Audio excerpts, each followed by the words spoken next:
Okay. So we take them and we're gonna, that's got a cup of flour. Okay, so and you're just gonna sift chestnut flour. Chestnut flour. So that means it has no gluten. Okay. This is gluten-free for celiacs and all that. Oh, great. Okay. And then we're going to take some magnificent You know, we're getting eggs. so many requests for gluten-free recipes. And as do we in all of our restaurants. And starting about 3 or 4 years ago, we offer a gluten-free pasta in every restaurant that I own.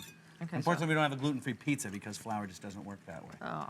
So now you've got the eggs and the chestnut flour. Okay. Keep in mind that this came from the culture of Emilia-Romagna, which during the wars that they had in the 20th century, virtually had to live with whatever they had, cut off from all supply lines. Now, I make my crepe batter in the blender, so great idea. I could do that for this too, right?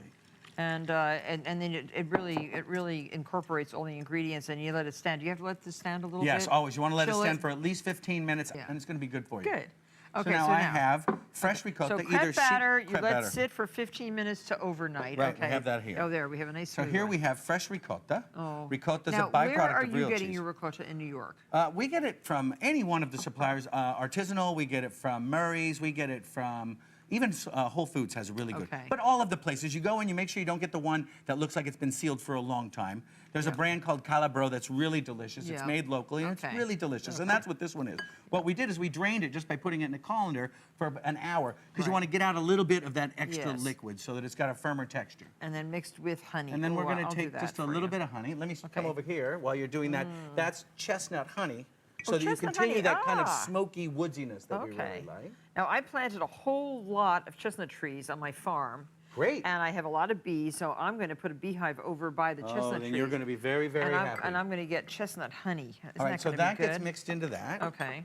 And then we each take our little crepe pan, and you have, of course, perfectly seasoned crepe pans. I'm going to turn it up just a little. I've had these ever since I was a caterer. These are my pans, which we found down in the basement here. Oh, well, they are perfect. At TV. Can you imagine? I've been looking for these for about 2 years.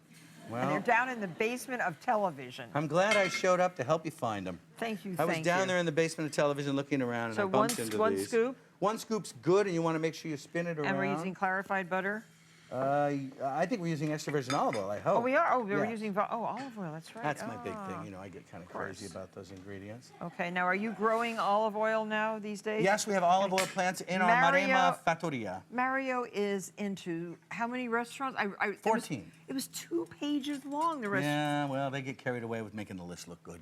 Yeah, right. The list looks good, and eating in those places. I just had a great dinner at Babbo. Yes, thank you. My daughter's favorite restaurant. We love having you there. We love going there, and the wine is so good, and everything is so good. Well, we're always honored to have you in there. Yep. So, olive oil instead of butter.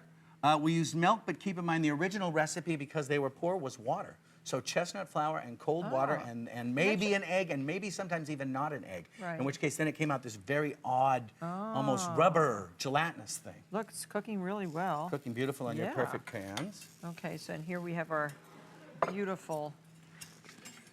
Our little flippers, and so you just slip it under that. Very gently. Keep in mind, because of the lack of gluten, they're a little more delicate. Well, not yours, of course. Yours worked perfectly. Of course. And then what we're going to do is we take them out. You know how many crepes I made in my life? More than a dozen, I'm going to go with that. I have made so many crepes in my life. All right, so then we're going to take them. We're going to go like that and just flip them out. Okay. I don't think mine's quite done. Yes, it is. And you want it right on here? Yeah, right on the board. Okay. And then what we do is we put just a little bit of this ricotta. Oh boy, does this look good.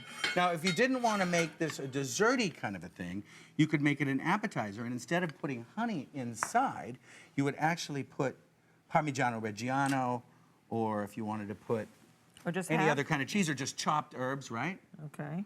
Then you put it right on like that. You've got the triple fold. Okay. And then you take just a little bit more of this perfect, beautiful honey. I love. And just give it one of those. Not too much, because you really want to taste the chestnut in that flour, which is this beautiful, as you're very familiar with, kind of smoky and delicate flavor that really captures the hills of Emilia-Romagna. So you can make